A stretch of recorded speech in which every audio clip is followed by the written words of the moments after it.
বিশ্ববাজারে কি বাংলাদেশের প্রোডাক্ট পাওয়া যায় না, নাকি বাংলাদেশের প্রোডাক্টের দাম কম, নাকি বিশ্ববাজারে বাংলাদেশের প্রোডাক্টের সংকট? আমার কথা হচ্ছে এইটা। কেন এই কথাটা বলতেছি আপনারা হয়তো বলতে পারেন হঠাৎ বাংলাদেশের প্রোডাক্টের পিছনে আমি লাগলাম কেন। না, এখানে একটা বিশেষ কারণ আছে যেটা আমি আপনাদের এখন বলতে চাই। আচ্ছা ভাই, মুস্তাফিজ এ পর্যন্ত আর কয়টা আইপিএল খেলতেছে? আপনারা একবার চিন্তা করেন যে মুস্তাফিজ এখন পর্যন্ত কয়টা আইপিএল খেলতেছে। প্রতিবার আইপিএলে মুস্তাফিজের দাম 2 কোটি টাকা। কেন রে ভাই? আমরা এত ভালো পারফরমেন্স করার পরও কি আমাদের দাম বাড়ে না? হ্যাঁ, আমাদের না হয় অন্যান্য বোলাররা আপনাদের আইপিএলে যায় না বা আপনাদের পছন্দ হয় না, আপনারা কিনেন না মুস্তাফিজ এবং সাকিব আল হাসানকে ছাড়া। তো এই দুইটা পাবলিকের দাম তো আপনারা 2 কোটির বেশি কোনো দিনও দেন নাই ভাই রে। কেন ভাই? আমরা বাংলাদেশের প্রোডাক্টটি এতটাই খারাপ? অথচ বিশ্ববাজারে বাংলাদেশের প্রোডাক্ট রপ্তানি করলে নাকি বাংলাদেশের প্রোডাক্টের দাম প্রচুর।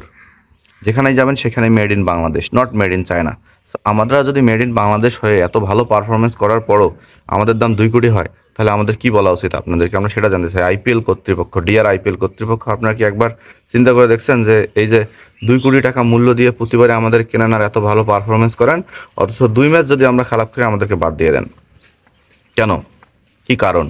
এখন এখানে যদি কথা বলতে চাই যে ম্যাক্সওয়েল, সাপোজ মুস্তাফিজ ভাই ভালো বল করতেছে দেখি চেন্নাই তাকে খেলাইতেছে, এই যে ম্যাক্সওয়েল টানা কয়টা ম্যাচে ফ্লপ দেখেন, খালি ডাক মারতেছে ডাক মারতেছে ডাক মারতেছে, অথচ একটা ম্যাচও তাকে বসানো হইতেছে না। ঠিক ম্যাক্সওয়েলের জায়গায় যদি বাংলাদেশের একটা কোনো প্লেয়ার খেলতো, তাহলে তাকে একটা ম্যাচ পরেই শাটার ডাউন বানিয়ে দেওয়া হতো। তার মানে বাংলাদেশি প্রোডাক্ট মানে ভেজাল মনে করেন আপনারা, তাই না? আরে ভাই, আমাদের প্রোডাক্টগুলো আসলে অরিজিনাল, পিওর, অর্গানিক, অথেন্টিক, যেখানে কোনো ভেজাল নেই, যাদের মনে কোনো ভেজাল নাই এবং পরিষ্কার। কিন্তু আপনারা এই যে মাত্র 2 কোটি টাকা দিয়ে কিনবেন, 2টা করে ম্যাচ খেলাবেন, যদি দেখেন যে হ্যাঁ সম্ভব না, তাহলে বসাই দিয়ে দেন। এভাবে তো আর চান্স দেন না।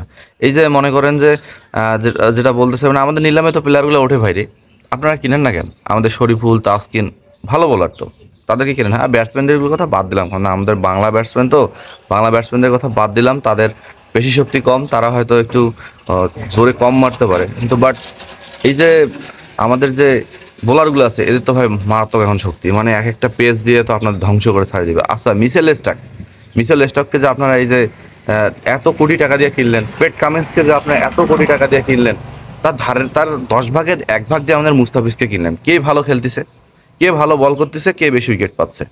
এই যে রিসেন্ট ম্যাচটা চেন্নাই এবং কলকাতার মধ্যে ম্যাচের যে ভোটটা আপনারা আমার স্ক্রিনে দেখতে পাচ্ছেন, এই ভোটে দেখছেন মুস্তাফিজের ভোট কতগুলা আর স্টকের ভোট কতগুলা? তারপরও আমাদের দাম মাত্র 2 কোটি টাকা।